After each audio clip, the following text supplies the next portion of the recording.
Muy buenos días, hermanos en Cristo Jesús.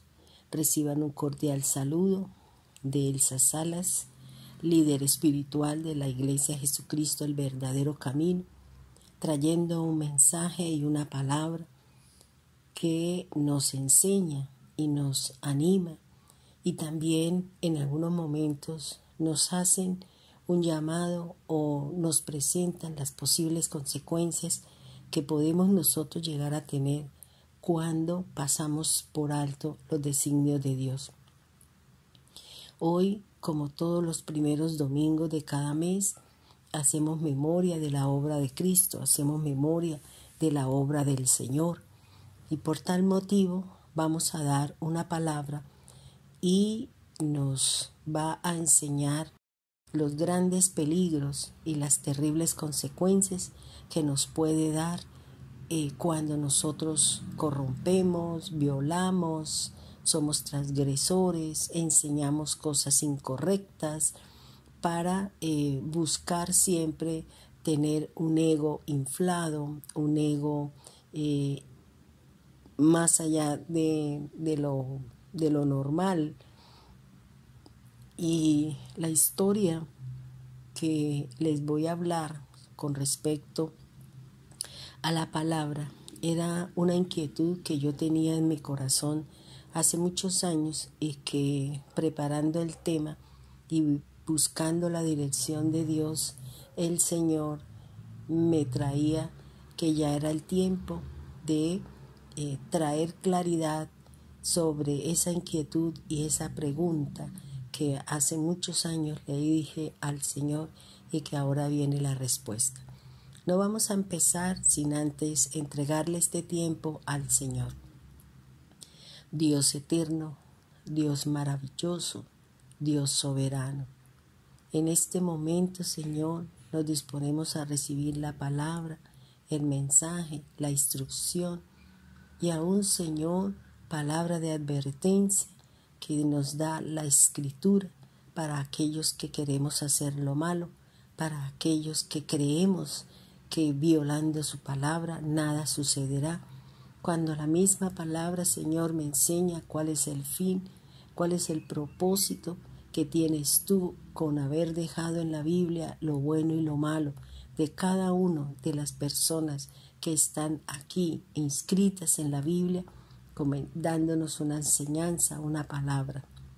Gracias, Dios amado, gracias, Dios eterno. Bendito y alabado sea el nombre de nuestro Dios y nuestro Padre celestial. Bien, hermanos, vamos a estudiar una palabra, una enseñanza que va a traer como un conocimiento, no un conocimiento más, porque cada palabra que trae conocimiento forma parte de la sabiduría que en algún momento necesitamos para poder resolver y para poder tomar decisiones adecuadas y no caer en situaciones duras y difíciles que después nos harán llorar. Hace muchos años le había preguntado al Señor el por qué, especialmente a través de esta historia, por qué este personaje tuvo que morir, por qué así como uno de ellos fue salvo, por qué el otro tuvo que morir. Y ahí nos van a hacer una presentación, nos van a dar una enseñanza que la aprendí y que se la quiero dar a cada uno de ustedes. Quiero invitarles a que vayamos a Génesis capítulo 40, en donde se nos habla acerca de José y su historia. Siempre he sabido, o cuando uno tiene la oportunidad de estudiar la palabra, de estudiar los grandes personajes de la Biblia, el proceso de formación, de instrucción, de maduración, de fe, siempre está ligado con culpabilidades, está ligado con aflicciones, con dolores, con angustias, con trabajos, con afanes.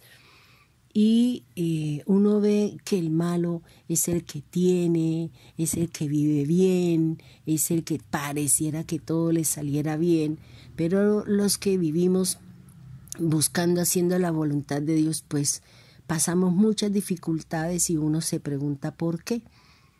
Quiero hacer una pequeña historia antes de entrar al tema con respecto a la enseñanza de este día de hoy. Una de las preguntas que yo le hice al Señor hace un tiempo atrás fue ¿por qué el panadero fue ahorcado y por qué el copero fue salvo? Pero siempre venía a mi mente esa pregunta, pero nunca me senté como a estudiar debido de pronto por la cantidad de trabajo que tenemos nosotros, los líderes espirituales, y más en esta época cuando nos ha costado o nos ha doblado las fuerzas para poder mantener a un pueblo unido, para poder mantener un pueblo animado, un pueblo que no baje las manos, que no se cansen, que las situaciones son duras y difíciles, pero que al final mira uno las cosas y uno dice, no estamos bien. De pronto es la convivencia, el trato, todas estas cosas que seguramente no estábamos acostumbrados y que el Señor nos está llevando y nos está dando a entender que no tenemos, no nos soportamos los unos a los otros. Así sea esposo, esposa, padre, madre, y esa constancia, esa constante presencia de la otra persona seguramente no es tan agradable como uno pensaba. Bien, miremos un poco acerca de la historia del panadero. Este panadero que fue ahorcado nos puede enseñar grandes cosas de la forma y la manera como Dios prepara el futuro de su pueblo, cómo Dios utiliza personas, situaciones, cosas, eventos y muchas otras situaciones que nosotros vemos para preparar a un pueblo para su gloria, para su honra. Miremos entonces cómo empieza la historia de José. La historia de José empieza desde Abraham. Abraham, cuya esposa era Sara, tienen un hijo llamado Isaac. Isaac tiene una esposa y esa esposa llamada Rebeca tiene 2 hijos llamados Esaú y Jacob.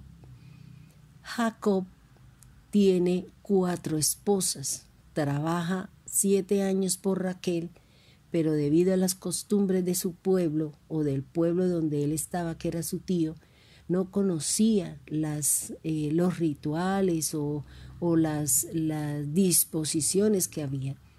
Por tal motivo y por la lucha entre Lea y Raquel, pues Jacob termina teniendo 4 mujeres. La primera, la única que se casó Jacob fue con Lea, y de ese matrimonio nacen 7 hijos: Rubén, Simeón, Leví, Judá, Isaacar, Zabulón, y termina con una mujer que es la número 7. También Jacob, después de que termina el pago de lo que el padre le dijo, Labán, toma por esposa a Raquel. Raquel tiene 2 hijos, José y Benjamín. También las esclavas, cada una de ellas tiene 2 hijos. José es el número 11 de los 12 varones de los cuales nos habla la palabra. Vayamos un poquito más adelante, en Génesis 37. Nos empieza a describir la historia de José, un joven que tenía 17 años, cuya labor junto con sus hermanos era apacentar ovejas. José era quien le informaba al padre acerca de la conducta de sus hermanos. Y Jacob demostraba y manifestaba el afecto especial que tenía por su hijo. Dice así la palabra del Señor. y amaba Israel a José más que a todos sus hijos, porque lo había tenido en su vejez, y le hizo una túnica de diversos colores. La túnica de diversos colores que Israel o Jacob le dio a su hijo ponía de manifiesto el favor de que era objeto este joven, y le estaba indicando y le estaba diciendo que él iba a ser el heredero de la primogenitura, de todas las bendiciones que podía llegar a tener un primogénito. Jacob o Israel le tenía un gran afecto a José y se lo demostraba en muchas y de muchas maneras y muchas formas, con atenciones, con procederes, tanto que le tejió una túnica de diferentes colores, representando y dándole a entender, le repito, que él sería el heredero de la primogenitura. Pero ¿por qué? Si él no fue el primero, él fue el 11º hijo. Nosotros sabemos que la historia nos dice que Rubén, Simeón, Leví, Judá tuvieron comportamientos inadecuados. Rubén se acostó con una de sus esclavas, con una de sus esposas, y por tal motivo él lo quitó de la primogenitura. Más adelante vamos a mirar por qué Judá no pasó a ser el primogénito. Miremos que esta historia, cuando yo la leía, vino a mi mente Mateo 17:2. Dice así: y se transfiguró delante de ellos, y resplandeció su rostro como el sol, y sus vestidos se hicieron blancos como la luz. Mientras él aún hablaba, una nube de luz los cubrió, y he aquí una voz desde la nube que decía: este es mi Hijo amado, en quien tengo contentamiento, y a él oíd. Entonces fíjese que igual que en el versículo 3 de Génesis 37 nos habla del Hijo amado. Israel amaba a José y Dios amaba a su hijo. Fíjese que Jacob hace una túnica de diversos colores, pero Dios, cuando estaba Jesús orando en el monte de la transfiguración, sus vestidos, dice la palabra, se hicieron más blancos, relucientes como la luz. Fíjese que de qué manera y de qué forma podemos unir un poco estas dos historias: el vestido, el afecto, la posición que cada uno de ellos ocupaba, un lugar de privilegio en el corazón de cada uno de estos padres. Dice la Escritura que Dios dice que Él tiene contentamiento con el Señor, y por tal motivo llama y nos insta a que nosotros caminemos, o a que nosotros escuchemos lo que Él nos enseña y lo que Él nos puede hablar. Esta actitud o este amor incondicional, demostrable, trajo un sentimiento contrario a sus hermanos. Y nosotros encontramos en Génesis 37:11 que dice así: y sus hermanos le tenían envidia, mas su padre meditaba en esto.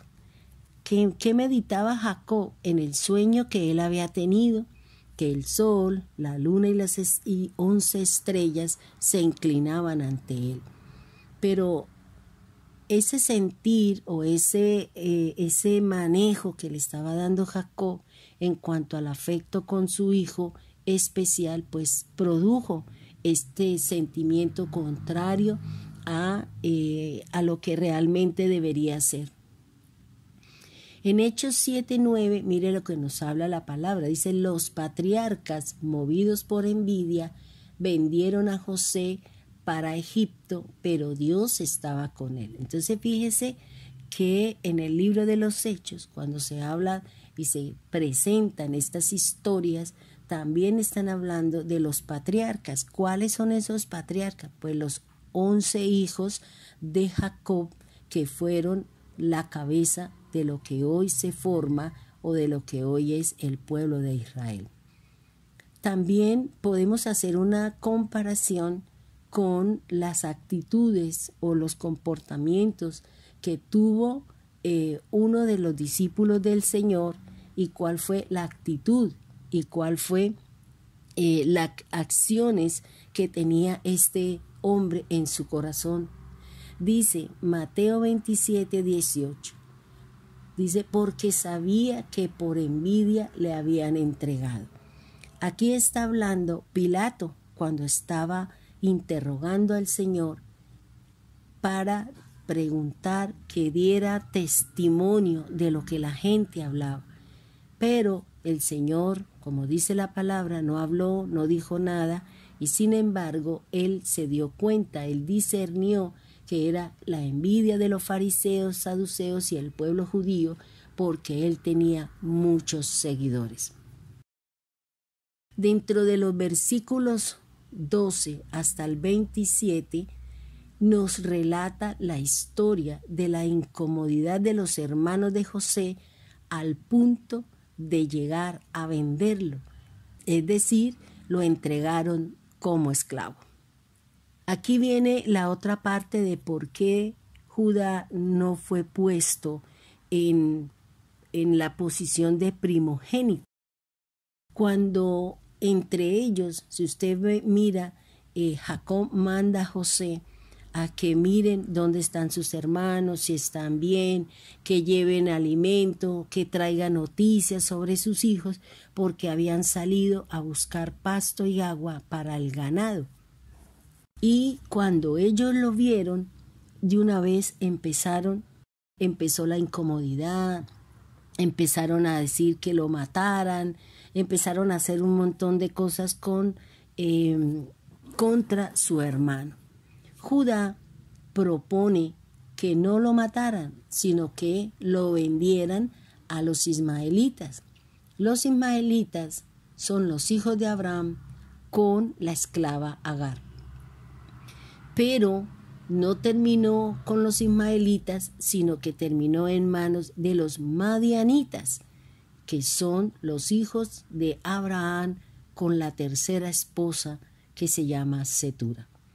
Con esta actitud de Judá en contra de José es donde se levanta una rivalidad que existe entre Efraín y la tribu de Judá. De allí es donde se habla de la división del reino bajo el gobierno de Roboam.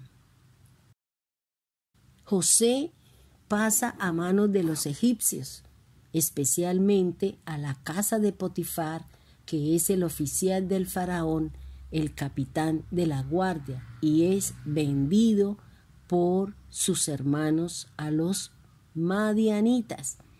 Miremos qué me dice la palabra de Dios con respecto a Jesús. Busquemos la palabra en Mateo 26, versículos 14 al 16. Dice así la palabra del Señor. Entonces uno de los 12, que se llamaba Judas Iscariote, fue a los principales sacerdotes y les dijo: ¿qué me queréis dar y yo los entregaré? Y ellos le asignaron 30 piezas de plata. Y desde ese entonces buscaba oportunidad para entregarlo. Fíjese que así como José fue vendido por sus hermanos, un discípulo del Señor Jesús terminó vendiéndolo a los fariseos. Fijémonos la forma y la manera como este personaje viene pasando por situaciones con su misma familia. Recuerde lo que el Señor Jesús nos enseña en la palabra, que nuestros más grandes enemigos son los de nuestra propia casa. Por eso, los hermanos de José, encabezado por Judá, terminaron vendiendo a su hermano. Cuando José llega a Egipto, a la casa de Potifar, él llega a empezar su proceso.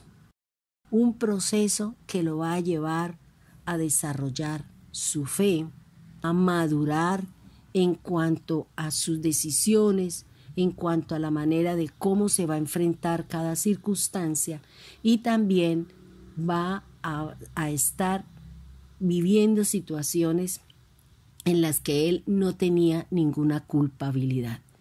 Fíjese que al igual que Cristo, que no tenía pecado, fue puesto como pecador, contado entre los pecadores. Esta situación de José lo llevó a él a que cada situación que se le presentaba siempre tenía presente el temor a Dios. Siempre tomaba las mejores decisiones, porque a pesar de ser un muchacho que tenía 17 años, hacía las cosas y agradaba todo lo que hacía porque lo hacía para el Señor. Entremos un poquito a Génesis 39. Dentro de este capítulo se nos habla ya de que Potifar lleva a José a su casa y nos habla de la forma y la manera como él, debido a su labor, debido a su trabajo, debido a su obediencia, y que todo lo que él hacía había prosperidad, había riqueza, había confiabilidad. Por eso Potifar le entrega el manejo de todos sus bienes y todas sus cosas. Solamente él se reserva a su esposa, y dice la palabra que Dios estaba con José y que Dios prosperaba la mano y todo lo que José hacía, porque él lo hacía con amor y con entrega y con temor hacia el Dios Todopoderoso. Esta mujer que de pronto vio la belleza, la juventud de este muchacho, empieza a acosar a este joven. Viene entonces la primera de las pruebas de fuego para un adolescente. Recuerde que él tenía 17 años y estaba en el furor y de pronto en el despertar de su área sexual, y esta mujer lo acosaba y lo incitaba, también lo invitaba para que durmiera con ella. En muchas ocasiones José se niega ante la petición y le dice que él no puede estar con ella porque es la esposa del capitán de la guardia del faraón. Esta mujer, debido a la negativa de José, planea una situación para poder llegar a él. Esta situación no se lleva a cabo debido a la negativa y al temor, al respeto, a la madurez que tenía este joven en cuanto al manejo que se le daba de la mujer casada. La mujer falsamente lo acusa, y cuando llega su esposo le dice que él trató de violarla, trató de estar con ella, pero que ella gritó, corrió y no pudo él atentar contra la vida de la vida de ella, o no llegó a violarla. Debido a esta falsa acusación, José es llevado a una casa en donde se llevaban determinados presos que tenían un cierto cargo y que no lo llevaban a cualquier mazmorra como era en esa época. Entremos entonces un poquito y ya entremos en materia con lo que tiene que ver con Génesis 40. Ya José había estado en la casa de Potifar con una acusación falsa, ahora había llegado a la cárcel. Ya no estaba en la casa del capitán de la guardia, sino que estaba en otro lugar en donde llevaban una una sentencia debido a un mal comportamiento con respecto al faraón. Miremos entonces lo que ya nos habla Génesis 40 con respecto a la vida de José en la cárcel. Estando José como administrador de la prisión, allí llegan dos hombres con funciones diferentes. Uno, dice la palabra, era el copero del rey de Egipto y el segundo era el panadero, aquel que hacía obras de panadero y obras maravillosas con el pan. La palabra de Dios nos enseña que tanto el copero como el panadero delinquieron contra su señor, el rey de Egipto. La actitud del rey o del faraón es que se enoja contra sus dos oficiales, contra el jefe de los coperos y también con el jefe de los panaderos, llevándolos a la cárcel del capitán de la guardia, en la cárcel allí donde se encontraba preso José. El capitán de la guardia entrega a José estos dos personajes y hay algo muy importante que dice la escritura, que José le servía a estos dos jefes y a estos dos importantes personajes que estaban delante del rey. Dice que ellos estuvieron días en la prisión. No se habla cuánto, no se dice cuántos días. Simplemente la Biblia me dice que pasaron días en la prisión. Palabra del Señor que el copero y el panadero estaban arrestados en la prisión y cada uno de ellos tuvieron su propio sueño en la misma noche y cada uno de ellos tenía su significado. Cuando llegó José a servirles, en esa época los esclavos o los prisioneros tenían funciones de que cuando eran personajes, ellos tenían que bañarlos, cambiarles la ropa, hacerles la comida, bueno, todo este tipo de cosas. Y todo esto lo hacía José con cada uno de ellos. Pero cuando llega José, encuentra el semblante de cada uno de ellos diferente. Tristes, dice la palabra. Y él se dirige con respeto a estas dos autoridades y les pregunta qué es lo que les está pasando y que parece que los semblantes de ellos están tristes. Ellos le dijeron que habían tenido un sueño, pero que la inquietud y la preocupación era que no había quien los interprete. Recuerde que en la cultura egipcia para ellos eran importantes los sueños, los encantos, las hechicerías, las brujerías, los agüeros, todo ese manejo de la oscuridad era importante para ellos y eso marcaba para ellos una sentencia o algo bueno que vendría sobre su vida. Entonces José, que conocía y sabía que él tenía este don de interpretar, este don de hacer las cosas, les dice, mire lo que dice en el versículo 8 del Génesis 40. Entonces les dijo, ¿no son de Dios las interpretaciones? Contádmelo ahora.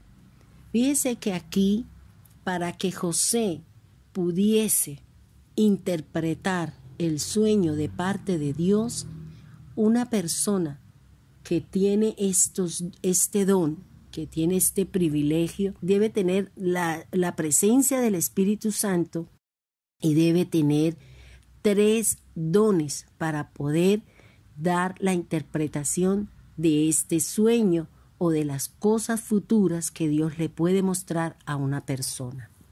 ¿Cuáles son esos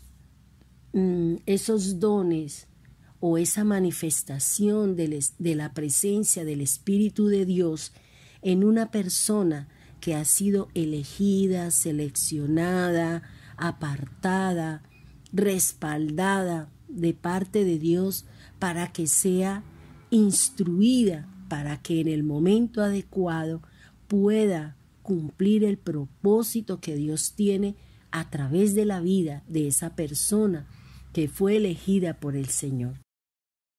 Para que José pudiese interpretar el sueño, debe tener 3 dones: palabra de ciencia, discernimiento, palabra de sabiduría. ¿Qué es palabra de ciencia o el don de ciencia? Primero, cuando hablamos de ciencia, hablamos de conocimiento, hablamos de saber, hablamos de principios, hablamos de leyes. Cuando se habla del don de ciencia, nos ayuda a percibir la grandeza de Dios a través de la creación y también nos enseña a cuidar este regalo del don de ciencia que ha sido puesto, que ha sido dado para el beneficio de todos y no equivocarnos en las actividades que nos llevan de pronto a la destrucción debido al desconocimiento que podemos nosotros llegar a tener por causa de la falta de este don de ciencia. Fíjense que este don de ciencia, vuelvo y les digo que es lo que nos ayuda a percibir la grandeza de Dios y que la ciencia nos ayuda a que no nos equivoquemos en las actitudes de nuestro comportamiento. El segundo don del que habla, que nos hace aseveración el comportamiento o este don que tenía José, era el discernimiento. Cuando hablamos de discernimiento, estamos hablando de la capacidad de realizar un juicio moral para que cada uno de nosotros podamos diferenciar entre la verdad y la mentira, entre el bien y el mal, y poder interpretar y poder conocer estas cosas a través de la Sagrada Escritura. También el discernimiento nos permite percibir la diferencia que existe entre varias cosas de un mismo asunto o una situación específica. Tal es el caso de José, que estos dos, cada uno tuvo su propio sueño referente a la actividad que cada uno de ellos estaba realizando. Pero cada uno de ellos dependía de la forma y la manera como tuvieron el sueño, y ahí fue como José pudo discernir, pudo interpretar la situación y la consecuencia de cada uno de ellos debido a la mala conducta o que habían delinquido contra la vida de el faraón. El tercer don que tenía José con respecto a la presencia del Espíritu Santo para poder interpretar el sueño es la sabiduría, palabra de sabiduría. ¿Qué significa palabra de sabiduría? Primero, es una cualidad atribuida a quien posee esta gran cantidad de conocimientos y se distingue por usarlo con prudencia y sensatez. Fíjense que la sabiduría se da debido a la cantidad de conocimiento. Por eso Dios todos los días nos está dando un conocimiento, nos está presentando la palabra, nos está enseñando a través de diferentes canales, a través de diferentes personas, a través de la Biblia, a través de diferentes situaciones, nos está dando un conocimiento para que nosotros podamos tener y podamos diferenciar y distinguir en el momento adecuado cómo poder tomar decisiones con prudencia y con sensatez. La sabiduría no se adquiere de la noche a la mañana, la sabiduría se desarrolla con el tiempo y a partir de las experiencias propias o de los demás, de observar y de reflexionar sobre cada situación que se vive en un momento en particular. Por eso, estos 3 dones los tenía José para poder revelar, mostrar, interpretar y dar a conocer la realidad de lo que le esperaba a cada uno de ellos debido a que al mal comportamiento que habían tenido con su autoridad, que en este caso era el faraón. Resumiendo, la ciencia es la que me revela, la sabiduría es la que me muestra qué hacer y cómo resolver las situaciones que estoy viviendo debido a esas cantidades de conocimiento que nosotros tenemos y que usando la prudencia y usando la sensatez puedo llegar a tomar las mejores decisiones.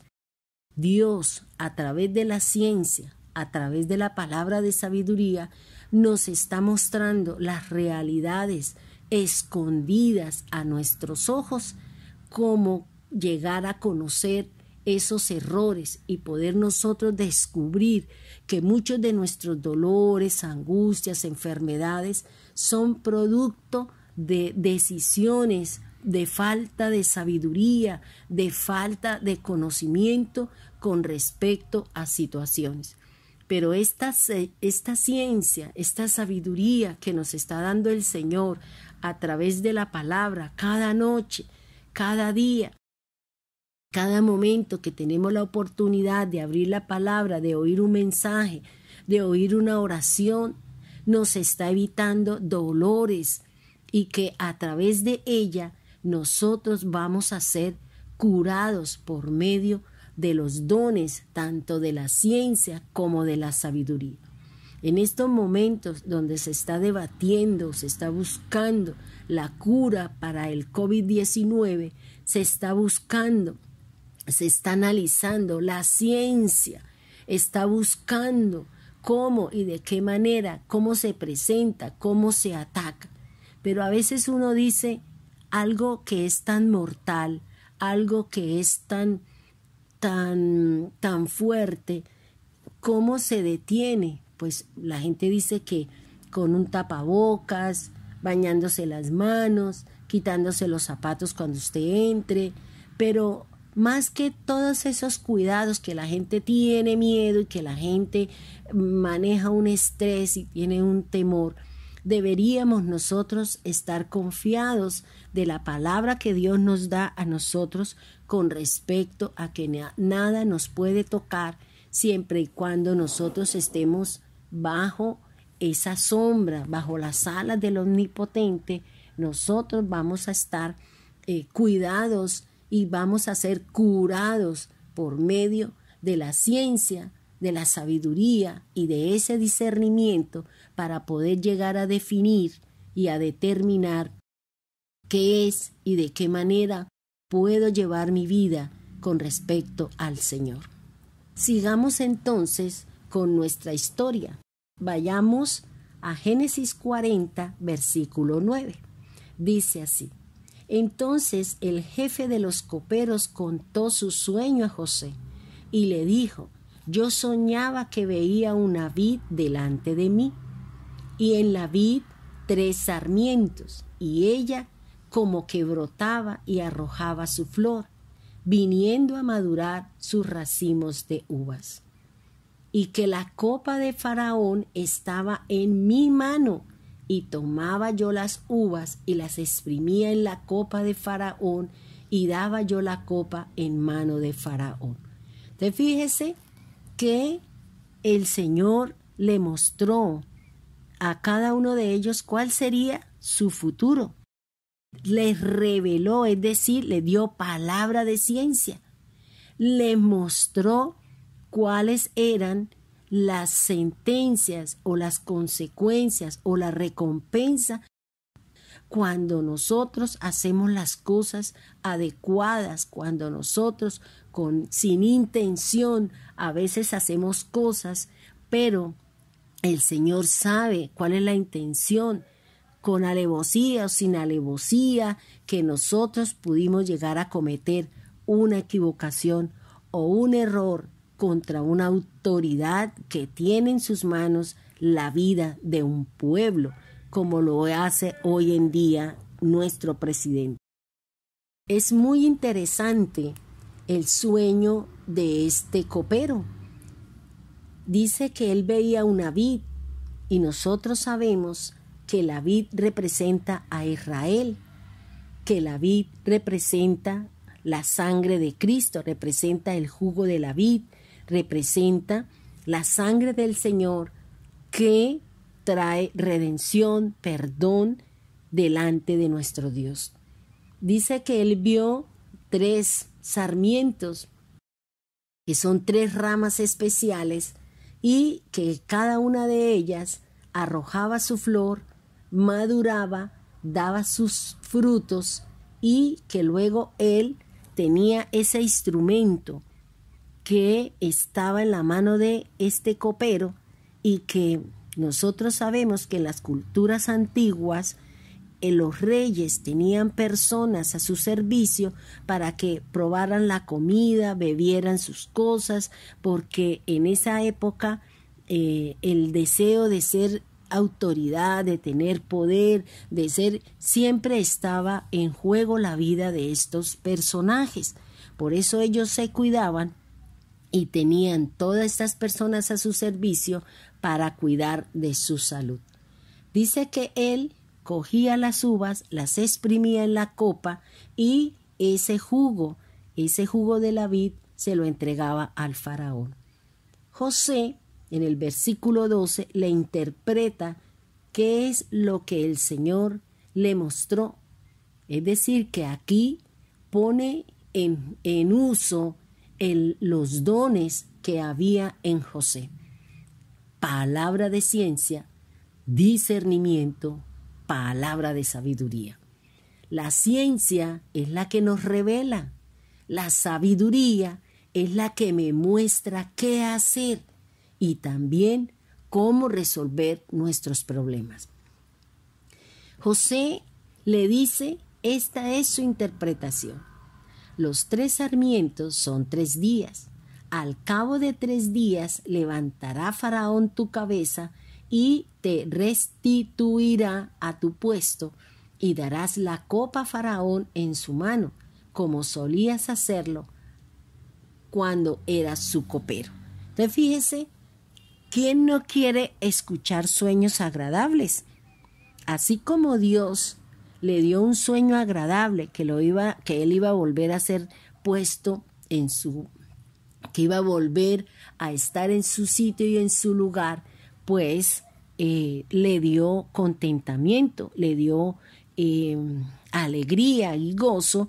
¿Por qué? Porque que su vida iba a ser guardada, que no lo iban a matar y que iba a volver a su cargo, a lo mejor ya con más delicadeza, con más sutileza, para no volver a caer en la misma situación de esa delinquir que había hecho contra el faraón.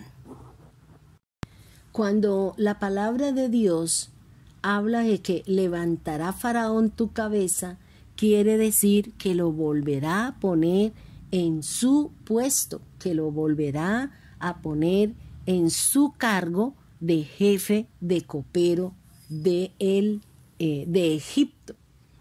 Dice en el versículo 14, fíjese que aquí ya José usa de pronto esa situación para que este copero se acuerde de él cuando esté allá y que haya una necesidad, que se acuerde de él y que haga mención y que lo saque del sitio donde él estaba. Él no dice, es que yo fui vendido, y entonces empieza a excusarse y empieza sus ayayay, y empieza, ay, qué pobrecito, que es que yo, que es... No, él simplemente habla como si él hubiera sido secuestrado, porque él dice, porque fui hurtado de la tierra de los hebreos. Está diciendo, fui robado, es decir, que había sido secuestrado. Dice, y tampoco he hecho aquí nada para estar en este sitio. Miremos entonces ahora el sueño del panadero, que es el que nos interesa. Dice así, viendo el jefe de los panaderos que había interpretado para bien, dijo a José: también yo soñé que veía 3 canastillos blancos sobre mi cabeza. En el canastillo más alto había de toda clase de manjares de panadería para el faraón, y las aves las comían del canastillo de sobre mi cabeza. La interpretación de el sueño al panadero. El panadero tiene un sueño y en el sueño él ve 3 canastos con pan blanco y que estaban ubicados sobre la cabeza. Parece que él llevaba 3 canastos y había uno que estaba más alto y que en eso llevaba toda clase de manjares de pastelería para el faraón. José le interpreta el sueño al panadero. Le dice que los 3 canastos son 3 días y que al tercer día el faraón quitará de su cabeza y lo hará colgar en la horca y que las aves comerán su carne de sobre él. Los 3 canastos de pan blanco es donde Dios le estaba mostrando al panadero y lo vio con sus propios ojos que sobre su cabeza llevaba 3 canastos con pan blanco. Dentro de la cultura antigua, una costumbre muy común que el pan lo llevaban o lo colocaban sobre su cabeza. Analicemos entonces la interpretación o el sueño del panadero. El pan era blanco. ¿Qué representa este pan en el lenguaje espiritual? Primero, podemos analizar que el pan es la palabra de Dios y esto representa el pan que bajó del cielo. Miremos lo que nos dice la palabra en Juan 6, versículos 48 al 51. Dice así la palabra del Señor: yo soy el pan de vida. Vuestros padres comieron el maná en el desierto y murieron. Este es el pan que desciende del cielo, para que el que de él come no muera. Yo soy el pan vivo que descendió del cielo. Si alguno comiere de este pan, vivirá para siempre. Y el pan que yo daré es mi carne, la cual yo daré por la vida del mundo. Aquí Jesús se está presentando como ese pan blanco, que es el pan que representa la vida, el pan que descendió del cielo para que nos alimentara, para que nos instruyera y para que nosotros pudiésemos acercarnos al Señor y no en nosotros estuviese la muerte eterna separado del Señor. La palabra de Dios en el Salmo 12:6 nos dice de la siguiente manera. Estamos hablando del pan y su color blanco, donde el blanco representa la pureza, la transparencia, la inocencia y también representa la paz. Dice así la palabra del Señor: las palabras de Dios son palabras limpias, como plata refinada en horno de tierra purificada 7 veces. Entonces, ese pan que bajó del cielo, del cual no lo dieron a nosotros, purificada 7 veces, es decir, nos está hablando de la resurrección y de que ahora está sentado a la diestra de Dios Todopoderoso. Entonces, fíjese que eso hace representación el pan blanco. Dice la palabra del Señor que en el canasto más alto había toda clase de manjares de pastelería para el faraón. En la cabeza del panadero, él miraba y le contó a José que él llevaba en uno de los cestos, el que estaba en más alto, en la parte superior, llevaba lo mejor de sus manjares, es decir, obra de panadero para el faraón. El cargo de este hombre era jefe, es decir, cabeza de los panaderos, es decir, que era la autoridad superior y era quien guiaba a todos sus colaboradores a realizar este tipo de alimentos relacionados con el pan y sus tipos de manjares o qué clase de ellos eran. De pronto había pan, pasteles, hojaldres, bueno, cualquier tipo de pan según lo que el panadero había hecho para llevarle al faraón. Pero, ¿por qué el panadero estaba allí? Seguramente este jefe había tenido malas intenciones con el faraón y quería matarlo porque él mismo dice que delinquieron contra el faraón, es decir, que seguramente uno de sus panes iba contaminado, iba leudado, iba envenenado con alguna sustancia que lo llevaría a la muerte. Pero, ¿qué significa que el faraón hubiese mandado a matar al panadero? ¿Qué representa el panadero? El panadero representa la persona que prepara los ingredientes para hacer el pan.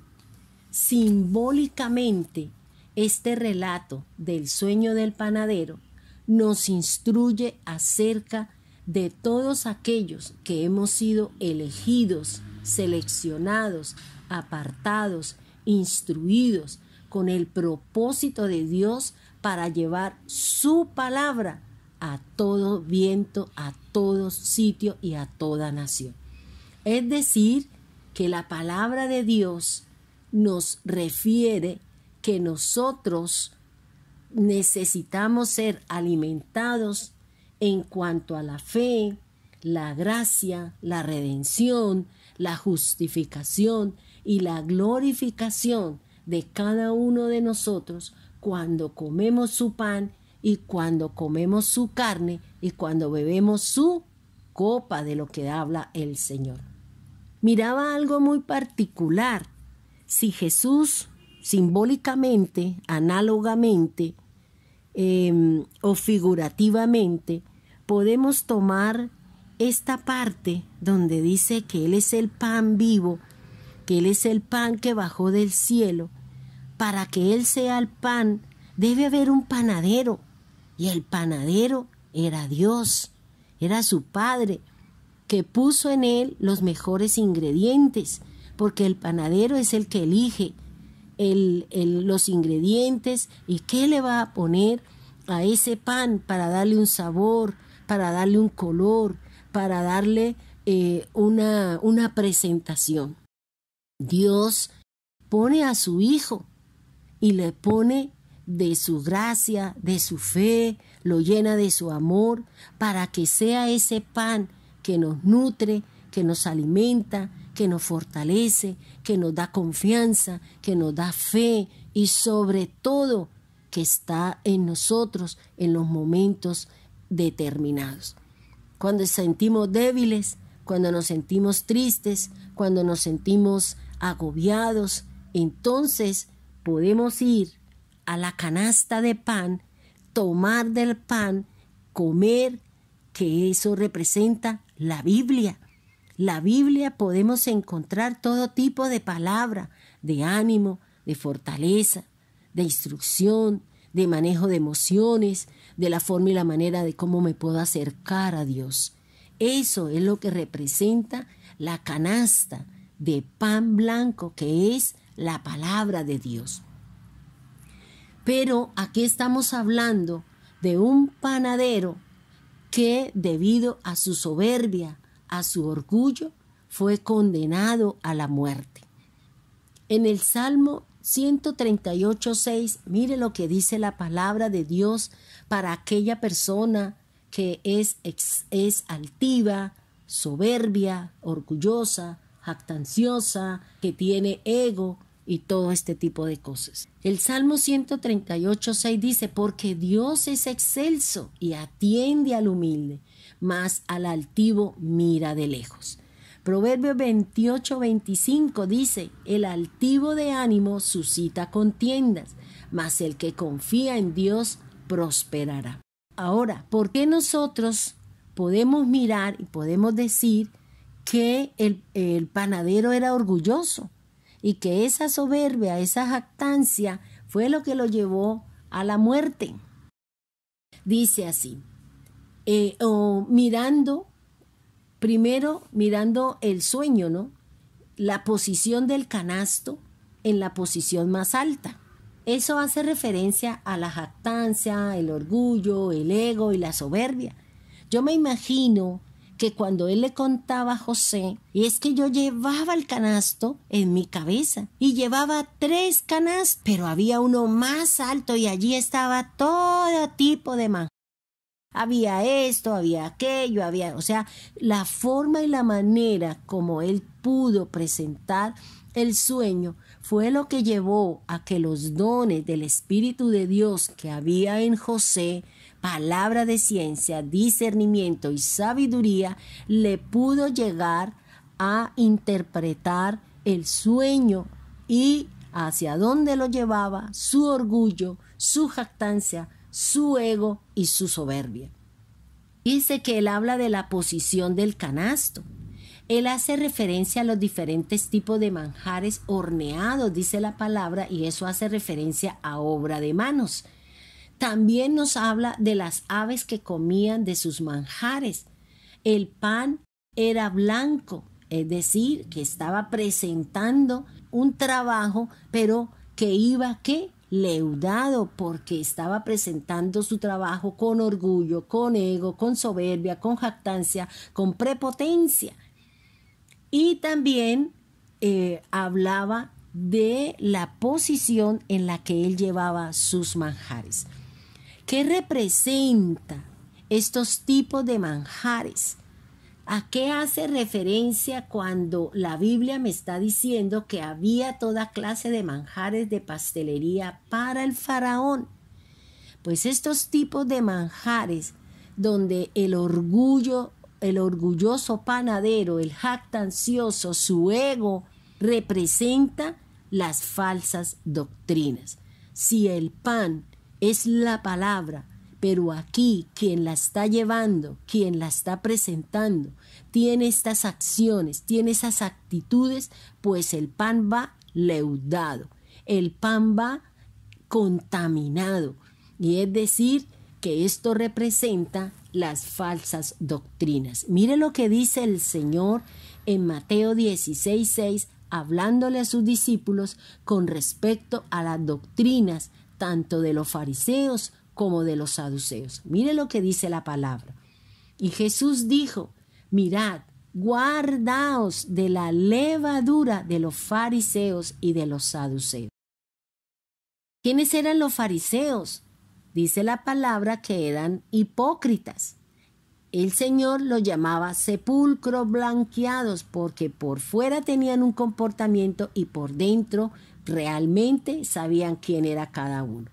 Defendían más los rituales, habían colocado costumbres de las que el Señor no había hablado nada y no había dicho nada. Y para ellos eran más importantes esas costumbres que ellos habían anexado que la misma ley que Dios le había dado a Moisés. Como lavar las manos, como tener en cuenta otras cosas más importantes que la misma ley o la esencia o el espíritu de la palabra. ¿Y quiénes son los saduceos? Los saduceos son aquellos que niegan la inmortalidad del alma, no creen en la resurrección, no creen en la existencia de los espíritus y los ángeles, y también tenían un comportamiento, era que rechazaban a los extranjeros, y tenían otra cosa muy distinta, es que decía que Dios premiaba a los buenos en vida, a aquellos que tenían ciertos comportamientos, ciertas actitudes con respecto a su conducta. Entonces, los tipos de manjares, le había dicho que lo primero que representa son las falsas doctrinas. Recuerde lo que el Señor nos dice, que nosotros debemos seguir las doctrinas de los apóstoles y de los profetas. Eso es lo que nosotros debemos de creer y confiar. Otro tipo de manjar del que habla el panadero hace referencia a la palabra leudada. Mire lo que nos dice Apocalipsis 22:19. Y si alguno quitare de las palabras del libro de esta profecía, Dios quitará su parte del libro de la vida y de la santa ciudad y de las cosas que están escritas en este libro. Entonces fíjese que el Señor está hablando de que no se le puede añadir, tampoco se le puede quitar a la palabra de Dios. Yo no le puedo leudar la palabra del Señor. Yo no puedo atribuirle cosas a Dios cuando realmente no son así. Yo no puedo enseñar una palabra que no viene sustentada con la Biblia. Yo no puedo decir nada que no esté escrito, respaldado y dado por la boca de Dios. Deuteronomio 12:32 dice: cuidarás de hacer todo lo que yo te mando. No añadirás a ello, ni de ello quitarás. El Señor le está diciendo a Moisés que no puede añadir ni quitarle. Y fíjese que aquí nuevamente el Señor le habla a Juan de que no le quite a ese libro, a lo que Dios le mostró, ni le ponga ni le quite, porque el que quite de la palabra dice que Él lo quitará del libro de la vida y de la santa ciudad, es decir, de Jerusalén, y de las cosas que están escritas en el libro o en lo que Dios le había mostrado. Otro tipo de manjar del que nos habla aquí el faraón es la palabrería. Mateo 6:7 dice: y orando no uséis repeticiones vanas como los gentiles. Lo que nos está haciendo referencia son a las frases repetitivas, los cuales ellos piensan, dice la palabra, que por sus repeticiones o por su palabra vana o esas repeticiones serán oídos por el Señor. Otro tipo de manjar que se puede encontrar en ese canasto del panadero era la palabra falsa.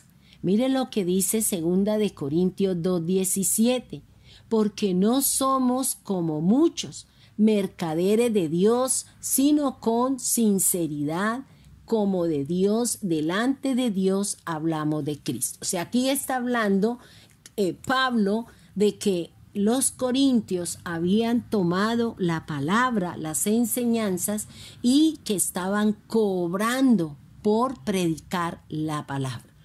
Cuando nosotros prediquemos la palabra de Dios, debemos hacerlo con humildad, con sencillez, con mansedumbre, y todo lo que Dios nos dé, que la palabra sea recibida con sencillez.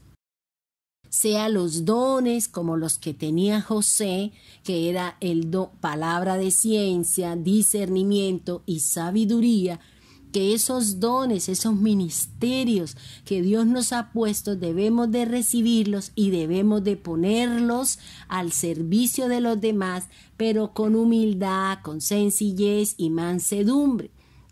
No sentirnos halagados, no crecer como la levadura dentro de la masa y se leuda todo lo que Dios le ha dado, y todo lo que hablamos va a caer mal. La gente no quiere escucharnos, la gente no quiere seguirnos, porque la palabra o la forma o la manera como nosotros presentamos las cosas, queremos en un momento determinado darle a entender a la gente que nosotros sí y ellos no.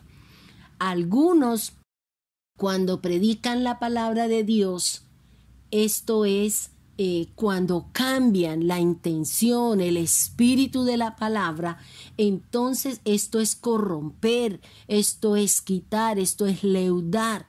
Es decir, cambiamos el significado de la misma palabra, es decir, la corrompemos. Es decir, hacemos lo contrario a lo que nos dice la palabra del Señor. Otro manjar del que habla aquí la palabra es los falsos maestros. En Corintios me cuenta la palabra que ellos empezaron a cobrar por las enseñanzas. Enseñaban costumbres paganas y además solicitaban paga por dichas enseñanzas. Los testigos falsos también es otra forma del pan que llevaba este panadero, que para él era un manjar, que para él era lo mejor porque era obra de sus manos. También dentro de este canasto se puede meter a los falsos apóstoles. Recuerde lo que nos dice la palabra, que fueron probados para ver si eran apóstoles y se dieron cuenta de que no eran apóstoles. También nos habla la Escritura y nos enseña la palabra de Dios acerca de los falsos cristos, es decir, aquellos que falsamente usan el nombre del Señor y que se atribuyen funciones de Mesías. Los hermanos falsos son aquellos que delante del pueblo, delante de los demás, son bella gente, son buenos y no sé qué más, pero en sus hogares, en sus casas son personas diferentes.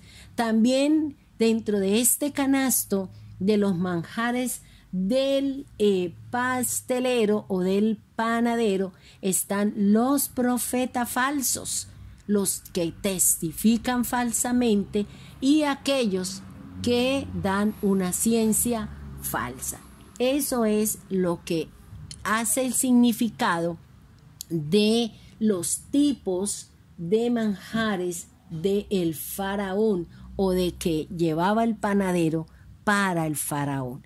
Fíjese que como la actitud de corazón, como el comportamiento de una persona lleva a leudar todo lo que hace. Muy lindo, muy chévere, pero no me gustó porque habla así, porque dice así, porque presenta así, porque habla no sé qué. Entonces, de nada nos sirve, porque la palabra no entró, no caló, no fue recibida, no fue aceptada. ¿Por qué? Porque en el pueblo hay palabra de ciencia, discernimiento, palabra de sabiduría, porque eso mismo, esa ciencia, esa sabiduría nos permite percibir, nos permite y hacer la diferencia entre lo que es de lo que no es. La Biblia me presenta que el pan recibe algunos nombres especiales. Tenemos el pan de la proposición, el pan de la presencia, el pan de ordenamiento, tenemos el pan continuo. Los panes simbolizan el hecho de que en base al sacrificio de expiación del Señor en la cruz, los creyentes, a través de la obra del Señor, hemos sido aceptados ante Dios y estamos siendo nutridos por el Señor o por la obra del Señor en el madero. Dentro de este manejo del pan en la antigüedad tenemos a los sacerdotes.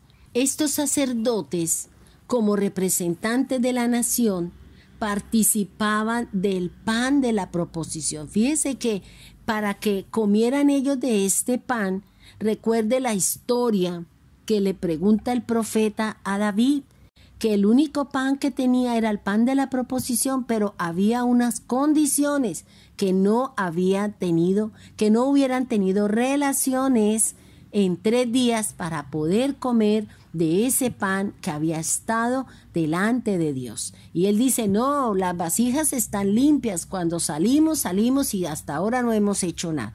Por eso Samuel le dio el pan a David para que le diera a sus soldados. Entonces, Fíjese lo que nos habla primera carta de Pedro, capítulo 2, versículos 5 al 9. Dice así: vosotros también, como piedras vivas, son edificadas una casa espiritual y un sacerdote santo, para ofrecer sacrificios espirituales agradables a Dios por Cristo Jesús. Entonces, ¿qué nos está diciendo Pedro? Pedro está diciendo que somos piedras vivas. ¿Qué es lo que nos vivifica? La palabra, la presencia del Señor.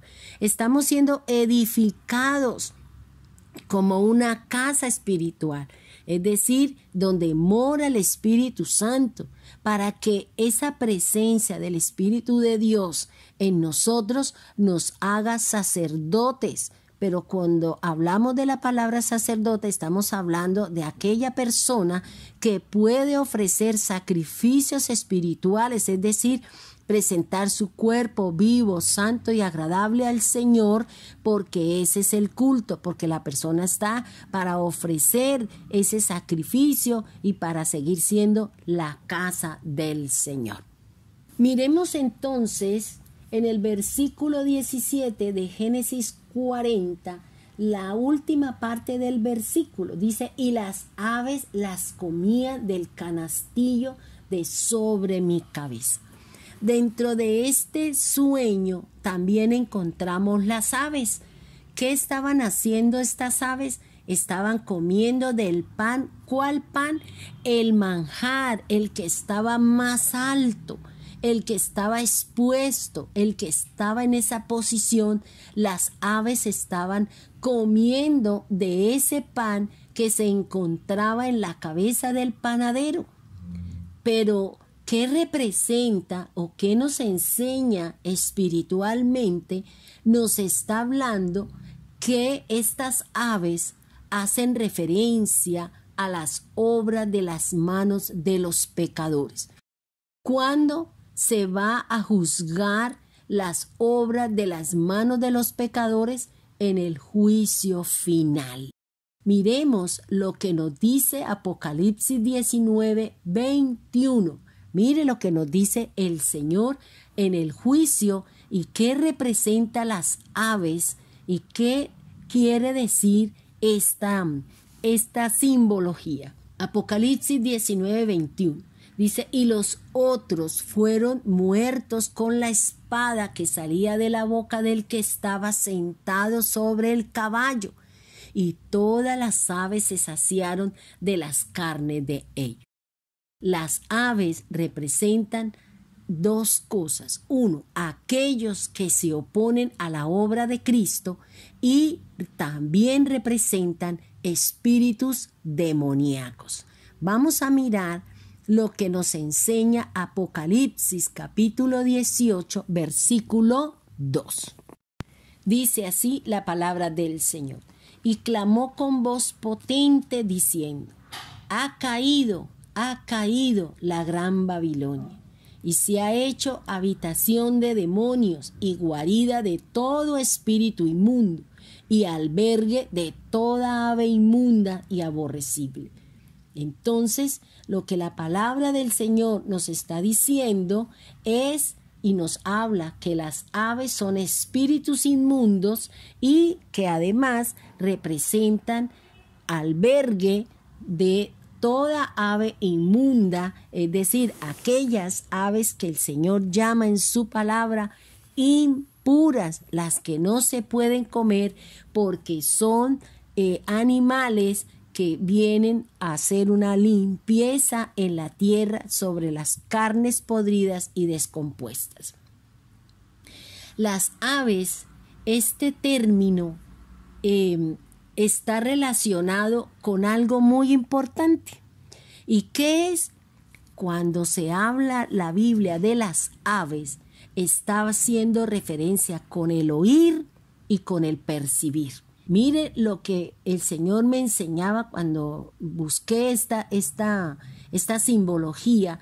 Mire lo que dice Eclesiastés 10, 20. Dice así la palabra del Señor: ni aun en tu pensamiento digas mal del rey, ni en lo secreto de tu cámara digas mal del rico, porque las aves del cielo llevarán la voz y las que tienen alas harán saber la palabra. ¿A qué hace referencia? Que a veces nosotros hablamos, a veces nosotros decimos y no sabemos a quién nos está escuchando o quién está al otro lado escuchando, y que esa persona es la que va a llevar, es la que va a decir y es la que va a chismosear lo que escuchó. Por eso la gente dice, es que yo lo escuché, es que yo no estaba ahí, pero yo lo escuché. Por eso en la Biblia, cuando nos hablan de las aves, por eso el Señor dice, no hables, ni hables en lo secreto, ni hables en la habitación. ¿Por qué? Porque hay alguien que nos está escuchando, hay alguien que está por ahí haciéndose el loco, haciéndose el que está haciendo algo, pero le está prestando atención su conversación, lo que usted está haciendo. ¿Para qué? Para divulgarlo. Entonces, es lo que nos enseña la palabra. El panadero creía que las aves comían era su pan, pero debido al sueño y lo que le relató José, este panadero entendió de cuál era su muerte, la forma como lo iban a matar, y que era colgado en una horca y que las aves inmundas comerían su carne. Entonces, fíjese que aquí ya la palabra nos está hablando de que las aves tienen que ver con ¿qué? Con aquellos que se oponen a la obra de Cristo por medio de ¿qué? Del chisme, de que se ponen a escuchar conversaciones que no le corresponden, que son personas que están pendientes de los demás para después ir a divulgarlo, y después las personas no quieren nada con el Señor, no quieren nada con Cristo debido a estas aves que no tienen por qué salir volando a contar lo que han escuchado. Miremos entonces la siguiente parte de la escritura. Versículo 18. Entonces José respondió y le dijo, en esos 3 canastos 3 días son. Y viene ya el cumplimiento del sueño de cada uno de estos personajes. Al cabo de 3 días quitará Faraón tu cabeza de sobre ti y te hará colgar en la horca, y las aves comerán tu carne de sobre ti. Al tercer día vino el cumpleaños del Faraón, y él hizo un banquete, pero se lo hizo ¿a quién? A sus sirvientes, y mandó traer a sus 2 jefes, al copero y al panadero. Al jefe de los coperos le volvió a su oficio y le entregó la copa José en mano de Faraón. Quiere decir que ese sueño que le dio el Señor al copero, la copa, la sangre o el jugo de la vid, representaba para él redención, representaba para él salvación, aún por la misma actitud como él tenía esos elementos en sus manos. No los tenía en la cabeza, no los tenía en los hombros, lo tenía en sus manos. Y que seguramente lo que el vino o el fruto de la vid venía era a perdonar pecados. Era la simbología de nuestro Señor. Miremos entonces lo que nos dice en el 22. Mas hizo ahorcar al jefe de los panaderos como lo había interpretado José. Entonces, la palabra que José le había dado al copero y al panadero se cumplió. A los 3 días, la palabra de la interpretación que fue dada a cada uno de ellos se cumplió. Restituyó al copero y trajo la sentencia sobre el panadero. ¿Pero por qué? ¿Por qué él tuvo que morir? por una sencilla razón, porque el maestro, es decir, el panadero, soñó con productos manufacturados, soñó con su ego y su jactancia. Pero lo que yo les decía, hermanos, la palabra es leudada. Por eso el panadero murió. Porque ¿qué dijo el Señor en Apocalipsis? Que el que añada o el que quite de la esencia de la verdadera será quitado del libro de la vida. Por eso este panadero murió, porque añadió, porque no hizo las cosas con humildad, porque no hizo las cosas con sencillez, sino se jactó. Y la posición y la forma y la manera, lo que había en su corazón fue lo que subió a su cabeza. Entonces, hermanos, ¿qué me enseña a mí la palabra? ¿Por qué murió el panadero? El panadero murió por su soberbia, por haber contaminado el pan con su soberbia, con su jactancia, con su orgullo. Eso es lo que le espera a todos aquellos que cambian la esencia de la palabra, que ponen a la palabra cosas, que le añaden a la palabra cosas, que le quitan a la palabra el verdadero Espíritu de Dios que nos lleva a la vida eterna.